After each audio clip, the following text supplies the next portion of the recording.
السلام علیکم ورحمۃ اللہ وبرکاتہ۔ رمضان کا آخری عشرہ اللہ تعالیٰ نے لیلۃ القدر کو ان 5 راتوں میں چھپایا ہوا ہے۔ پہلے یہ تعیین کے ساتھ مقرر ہو کر آ رہی تھی۔ آپس کے جھگڑے ایسی نحوست ہیں کہ آپ خیمے سے باہر آئے، 2 صحابہ آپس میں ان کی کوئی تلخی ہوگی، ان کی آوازیں اونچی ہوں گی، جھگڑا بڑھ گیا تو آپ نے باہر تشریف لا کے فرمایا کہ میرے اللہ نے مجھے شب قدر بتا دی تھی کہ فلاں رات ہوا کرے گی، لیکن تم لوگوں کے جھگڑے کی وجہ سے اللہ تعالیٰ نے اس کو اٹھا لیا اور چھپا دیا، اور اب تم اسے طاق راتوں میں تلاش کرو، 21 میں، 23 میں، 25 میں، 27 میں، 29 میں اس کو تم تلاش کرو۔ آپس کا اختلاف صحابہ کا تھا، 2 صحابی آپس میں کس بات پہ الجھ گئے پتہ کوئی نہیں۔ بظاہر تو وہ ایک تعیین اور ایک مقرر عدد، مقرر رات اٹھ گئی، لیکن یہ بہت بڑی خیر ہوئی۔ اگر یہ رات متعین ہوتی کہ 21 کی رات شب قدر ہوا کرے گی، یا 27 یا 23 یا 25 یا 29، اور آنے والے زمانے میں غفلت تو ہونی تھی، جہالت بھی ہونی تھی، نافرمانی بھی ہونی تھی۔ رات متعین ہو، لوگوں کو پتہ ہو آج شب قدر ہے، پھر لوگ نافرمانی کرتے تو نقد عذاب آتا۔ تو اللہ تعالیٰ نے اس چھپانے میں بھی اپنی رحمت کو شامل حال کیا۔ جب ایک آدمی شراب پی رہا ہے، اسے پتہ ہی نہیں شب قدر، کسی کو بھی نہیں پتہ کہ آج ہے۔ ہم تو 5 راتیں چھوٹی انشاءاللہ جاگ کے، آپ تو ویسے ہی علم میں مصروف ہیں، تو چلو آپ کی برکت سے ایک حدیث بھی یاد آ گئی۔ ابو ہریرہ رضی اللہ تعالیٰ عنہ فرماتے ہیں مدارست العلم ساعتاً، دارس یدارس، ایک دوسرے کے ساتھ علمی محاورہ کرنا، یا جس کو آپ تکرار کہتے ہیں، مدارست العلم ساعتاً خیر من احیاء لیلۃ القدر عند الحجر الاسود۔ اللہ اکبر، تم تو بڑے مالدار ہو یار، ہیں ماشاءاللہ۔ آپ کی رات اللہ کے فضل سے علم میں گزرتی ہے، تو اور لوگ بھی بیٹھے ہیں، میں ترجمہ کر دیتا ہوں۔ چند گھڑی، تھوڑی دیر کا علمی مذاکرہ، علمی گفتگو، علم کی طلب میں، علم کی تلاش میں، مناظرہ نہیں، لڑائی جھگڑا نہیں، علم کی طلب اور تلاش میں تھوڑی دیر علم کا مذاکرہ اور علم کی بات چیت، یہ حجر اسود کے سامنے کھڑے ہو کر لیلۃ القدر میں ساری رات نفل پڑھنے سے بہتر ہے۔ لیلۃ القدر بذات خود خیر من 1000 شہر ہے، ٹھیک ہو گیا، اور حرم کی ایک نیکی 1,00,000 کے برابر ہوتی ہے، یہ بھی ٹھیک ہے، معلوم ہے، حرم مکہ کی ایک نیکی 1,00,000 کے برابر، تو یہ رات حرم میں 1,00,000 راتوں کے برابر ہوگی۔ 1,00,000 کو 1000 سے ضرب دیں تو کتنا بنے گا؟ مولوی شاید بتائے گا، حساب اچھا کر کر 10 کروڑ مہینے بنتے ہیں، 10 کروڑ مہینے بنتے ہیں، 10 کروڑ مہینوں کے سال بناؤ، لاکھوں سال بنتے ہیں، ہزاروں سال بنتے ہیں۔ تو علم کا مذاکرہ، علم کی طلب میں، علم کو سیکھنے کے لیے تھوڑی دیر بیٹھنا،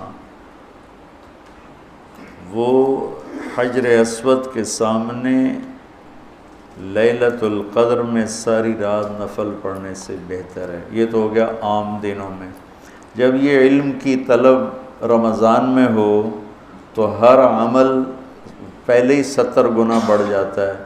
فرض علم کی طلب تو فرض ہے، تو فرض 70 گنا ہو جاتا ہے، نفل فرض بن جاتا ہے، تو اس کو ملٹیپلائی کرنے کے لیے کوئی کمپیوٹر بھی کام نہیں دے گا۔ یہ آپ اللہ کے فضل سے آپ کی ساری ہم نے 25 کو چھٹی رکھی ہے، 2 راتیں گھر جا کے جاگ لینا، ایک 27 کی ایک 29 کی، تو انشاءاللہ تو اب ویسے بھی آج کل راتیں چھوٹی ہیں، تو یقیناً ایک رات تو ہوگی اس میں، 5 راتیں اگر ہم جاگ لیتے ہیں یقیناً ایک رات اس میں شب قدر ہے۔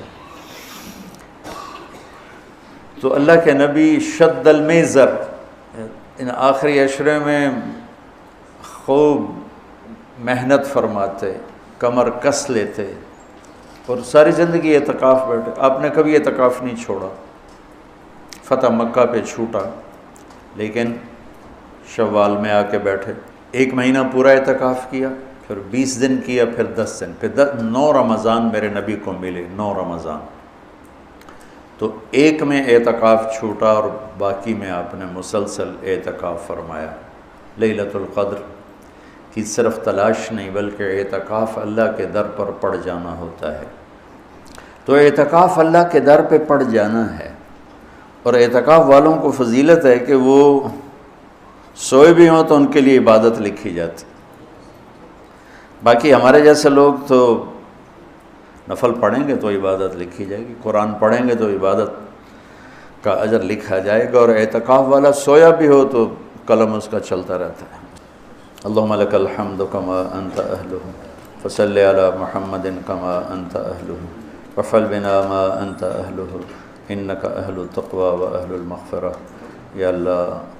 یا اللہ آخری عشرہ شروع ہو چکا ہے، تیری مغفرت کا، جہنم سے خلاصی کا ہے۔ ساری امت محمد کو جہنم سے نجات عطا فرما دے، ساری امت محمد کو جہنم سے نجات عطا فرما دے، ساری امت محمد کو جہنم سے نجات عطا فرما دے۔ پوری دنیا انسانیت کو کلمہ نصیب فرما دے، پوری دنیا انسانیت کو کلمہ نصیب فرما دے، پوری دنیا انسانیت کو کلمہ نصیب فرما دے۔ جو تیرے علم میں فرعون ہیں، شداد، حامان، قارون ہیں، ان کے وجود سے دھرتی کو پاک فرما دے، اور اسے امن کا، عزت کا، آبرو کا، شرم و حیا کا گہوارہ بنا دے۔ پورا عالم بے حیائی کی لپیٹ میں ہے، کفر کی لپیٹ میں ہے، میرے مولا اسے تو حیا کی چادر پہنا دے، ایمان کا نور عطا فرما دے۔ یا اللہ تیرے بندے جتنے اعتکاف میں بیٹھ چکے ہیں ان سب کے اعتکاف کو قبول فرما اور ذریعہ ہدایت فرما۔ حرمین میں جتنے تیرے بندے بندیاں اعتکاف میں بیٹھے ہیں ان کے اعتکاف بھی قبول فرما اور ذریعہ ہدایت فرما۔ یا اللہ تو ہماری یہ چھوٹی سی ایک کاوش، ایک حقیر سی کوشش، اسے بھی یا اللہ قبول فرما اور اسے ذریعہ ہدایت بنا۔ ایک قرآن سے ہمارے دلوں کو جوڑ دے، سیرت سے ہمارے دلوں کو جوڑ دے۔ یا اللہ اپنے محبوب کی مبارک زندگی ہمارے سامنے کھلی کی کتاب کی طرح کر دے، اور ہر عمل کو اپنے محبوب کے یا اللہ نور کی روشنی میں دیکھنے کی توفیق عطا فرما۔ پوری امت میں یا اللہ سیرت حاوی فرما، پوری امت میں یا اللہ اپنے محبوب والے اخلاق زندہ فرما، بد اخلاقی سے ہماری حفاظت فرما۔ میرے دیس کو چوری ڈاکے سے بچا، ظلم و ستم سے بچا، قتل و غارت سے بچا، جھوٹ فراڈ سے بچا، سود اور رشوت سے بچا، یا اللہ ملاوٹ اور کھوٹ سے بچا۔ یا اللہ میرے دیس سے تو بدکاری کے اڈے ختم فرما، شراب کے اڈے ختم فرما، جوئے کے اڈے ختم فرما۔ یا اللہ آنے والی حکومت نیک دل رحم دل لوگوں کی نصیب فرما۔ ہمیں یا اللہ ایسے لوگوں کے حوالے نہ فرما جو بددیانت ہوں، جو دھوکے باز ہوں، جو مفاد پرست ہوں۔ ہمیں ایسے لوگوں کے حوالے فرما جو ملک کے، قوم کے، عوام کے خیر خواہ ہوں، ان کے درد کو اپنا درد سمجھیں اور ہمارے غم کو اپنا غم سمجھیں، ہمارے دکھ کو اپنا دکھ سمجھیں۔ ہمیں ایسے نیک لوگ نصیب فرما۔ یا اللہ جہاں جہاں یہ میرے ساتھ لوگوں نے ہاتھ اٹھائے ہوئے ہیں تو سب کے حق میں ان کی دعائیں قبول فرما، ان کی حاجات کو پورا فرما، آمین۔